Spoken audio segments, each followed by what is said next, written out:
Cuando uno tiene 13, 14 años, la vida pasa volando. Y cosas que leí, como las fichas que caen cuando pasa el tiempo, así ocurrió. Recuerdo que una vez leí en mi colegio secundario, el San Carlos de San Lorenzo, que el colegio había nacido con la patria, en 1810. Claro, después relacionado, pero ¿cómo si el combate fue en 1813? ¿Quién había? Nadie, habría dos o tres personas, 4, 5, había un convento que había sido jesuita y ahora de los franciscanos, no mucho más. Hoy vamos a hablar del 3 de febrero, de San Martín, del combate, de Cabral, de Bermúdez, de Baigorria, de muchos. Y con nuestro invitado de siempre para hablar de estos temas, nuestro amigo, mi amigo, Miguel Ángel Brusasca. Miguel, así fue. En el día del combate, nada menos. Tal cual como lo relaté, ¿eh? Sí, qué lindo, ¿no? Viste que a los 14, 15 uno lee, qué sé yo, en la pared de San Carlos decía, este colegio nació con la patria. Sí. Oh, bárbaro, 1810. No, yo no tengo dudas que la gente de San Lorenzo debe ser orgullosa del sitio donde vive, pero puede suceder que, viste, que vos decís, ¿cómo este que vive acá al lado de mi casa no puede ser famoso? ¿Viste? Uno no le da importancia a lo que tiene cerca. Yo cuando voy a San Lorenzo digo, bendita esta gente. Acá el peso de la historia se hace sentir de una manera increíble. Mire que he ido veces y siempre termino emocionándome. Digo, qué pedazo de tierra igual cuando voy a Yapeyú, ¿no? Para los que somos sanmartinianos. Sí.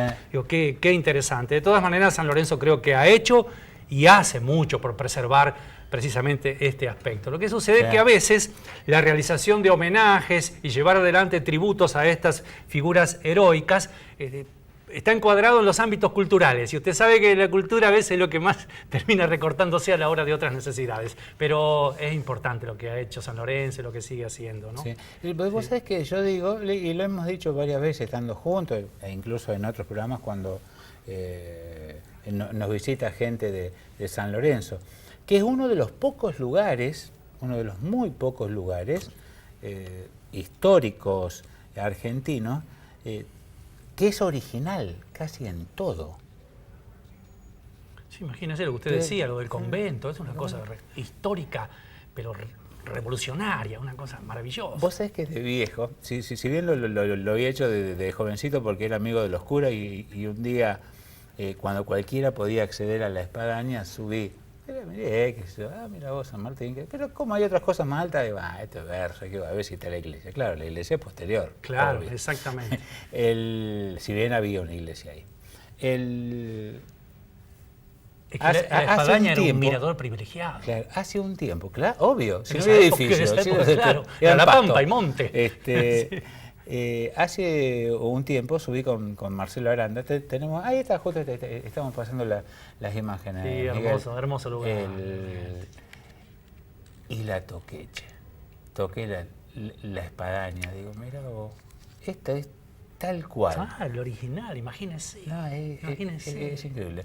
Sí, y San Martín un día llegó a San Lorenzo.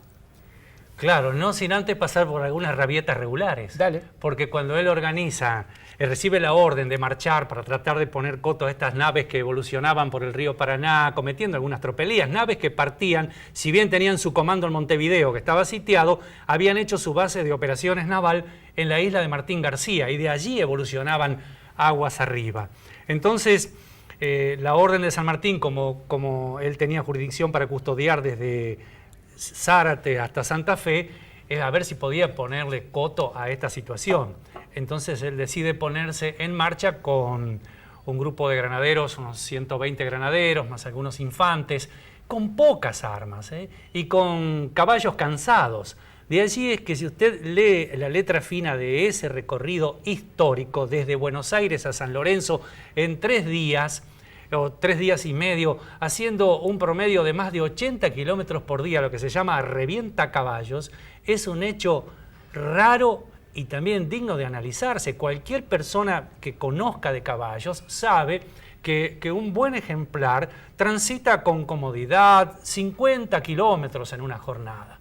San Martín hizo un promedio de 80 ¿Y hay alguna kilómetros. explicación? Si bien iban cambiando en las postas, pero el primer mal humor es que cuando venía el primer relevo, él sale desde Buenos Aires y va a lo que era Santos Lugares en esa época, y el maestro de postas, como no había recibido ninguna comunicación que venía a esa partida, no había preparado los caballos. Así que tuvo que retrasar, dando unas horas de descanso a los jinetes y también a los animales, y después recién continuar por la provincia de Buenos Aires, entrar por la zona cercana, pasa por San Pedro, zona cercana a San Nicolás, e ingresa a la provincia de Santa Fe cruzando el Arroyo del Medio, cruza transversalmente lo que actualmente es el departamento Constitución, y comienza a recorrer parte del actual departamento Rosario e ingresa al departamento Caseros, donde está San Lorenzo. Caseros, ¿no? No, departamento San Lorenzo. Departamento San Lorenzo, perdón. Y entonces, en ese recorrido, él pasa muy cerca de Rosario y ahí es donde recorre este camino histórico que hoy está jalonado por ciudades que honran esa gesta con sus nombres. Imagínense, Granadero Baigorria. ¿Quién fue? Capitán Bermúdez. Y ahora desgranamos si quiere. Dale. Mismo San Lorenzo y bueno, y el homenaje actual es el Puerto General San Martín. O sea, hay una secuencia de ciudades que honran este hecho histórico fundamental y que hago mucho hincapié. La verdadera gesta sanmartiniana desde el punto de vista militar y desde el punto de vista de su percepción política y emancipadora nace en la provincia de Santa Fe. No en los contertulios y arreglos de entre gallos y medianoches en Buenos Aires, donde se disputaban el poder por cuestiones comerciales y por ambiciones portuarias, porque allí estaba la aduana, el más grande fuerte de ingresos de esa época. Es decir, la historia sanmartiniana nace en suelo santafesino, nace en San Lorenzo, que esto es lo que habría que exigir con mucha mayor atención a lo largo y a lo ancho del país, pero fundamentalmente en las escuelas de la provincia de Santa Fe. Es decir, llego a San Lorenzo, piso y beso ese suelo sagrado. Allí comienza la verdadera historia de la gesta sanmartiniana que termina, aún él no estando presente, en 1824 en la batalla de Ayacucho, donde sus granaderos cierran allí un capítulo heroico. Donde allí, en esa batalla, estaba Bogado, ese lanchero que se escapó de las naves españolas e informó cuántos eran. ¿A quién le informó? A don Celedonio Escalada, que como podía, con chuzas y con unos precarios fusiles con sus milicianos, hostigaban a estas naves, dando tiempo a que San Martín se aproximara. Celedonio Escalada, hay un pasaje aquí que lo recuerda. Sí. Así que miren cuántas cuestiones fantásticas. Por eso no debemos nosotros desmerecer este hecho. La espadaña. Sí, hermoso. Tal cual como está en la actualidad. Sí, el convento. Es el cementerio, Bueno, amerita también un comentario. En el convento del cementerio, cuando voy, yo no puedo dejar y eso que soy bastante mal llevado en las cuestiones religiosas, de dejar una reflexión o una pequeña oración por el alma de don Fray Pedro García, al ladito de esa hermosa representación de la piedad que existe, está la urna con las cenizas del superior del convento que le allanó el camino y le dio todo el apoyo a San Martín. Él estaba al frente de ese grupo de monjes, que más tarde San Martín en realidad hizo las gestiones para que les otorgaran cartas de ciudadanía a esos monjes, que junto con el doctor James Parosian fueron los primeros que recibieron cartas de ciudadanía como rioplatenses en esta región de América. Mire si uno se va a emocionar en San Lorenzo. Y ni hablar la parte donde se honra a Juan Bautista Cabral y bueno, y el recuerdo de esos granaderos, pero también el hecho puntual, si usted quiere hablar del combate, hablar de muerte. A veces uno soslaya esas cuestiones y fue un enfrentamiento de pocos minutos, costó la vida de 40, 45 realistas. A la postre terminan falleciendo con la muerte de Bermúdez y Díaz Vélez, más tarde 16 granaderos. Bueno, estamos hablando de la muerte, pero el hecho de contrición de San Martín, de hacer el Te Deum, la misa de Requiem para todos juntos, asistir con algo de carne para los heridos que estaban en las naves españolas, eso habla de la grandeza de una personalidad como pocas en la historia argentina. Y un dato que muy pocos conocen es que Juan de Zavala, el comandante español, años más tarde se le apersonó a San Martín en el campamento del Plumerillo, el vencido de San Lorenzo, pidiéndole que lo aceptara entre sus tropas. Y por decoro San Martín, que era gobernador, teniente gobernador del Cuyo, no lo acepta, pero sí le asigna una pequeña pensión como honorífica por su gesto de humildad. No sabía eso. Pero escúcheme, este es un dato increíble de la historia argentina. ¿Qué me dice? ¿Recorremos el cordón industrial ganadero o Baigorria? El ganadero Baigorria era de la región de Conlara, de la zona de Renca. Habían venido los Baigorrias... En San Luis. En San Luis, perdón, en San Luis. Era una zona de excelentes jinetes. Que San Martín San Martín era un experto en inteligencia militar. Apenas llegó y se abocó a la construcción de regimientos de granaderos, él envió gente a recorrer distintas zonas y se informaba dónde estaban los mejores infantes, dónde podía conseguir los mejores jinetes, y de allí lo de Córdoba, San Luis, y también lo de los muchachos, mis paisanos, los indios de las misiones, por lo heroico, por el aguante de esa tropa. Y los Baigorrias eran de la región de San Luis, precisamente. Y ellos llegaron aquí, o sea, Baigorria llegó aquí en aquellos contingentes en los cuales también vinieron Luna, Franco Fredes y Basilio Bustos, entre esos 110. Sí.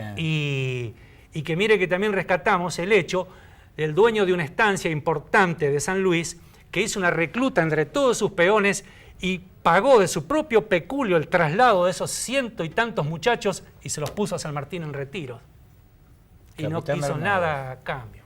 Entonces ahí vino. El capitán Bermúdez era oriental, se había destacado, era de la zona de las Piedras, se había destacado en las luchas, en las primeras luchas independentistas, sobre todo en la zona, en su país de origen, en Uruguay, y tenía buena capacidad de mando, buen porte. Era un veterano de guerra. Era un hombre ya con cicatrices de guerra, ¿sí? Corrido de aquí, de allá, de mucho combate. Leyenda que Bermúdez se dejó morir.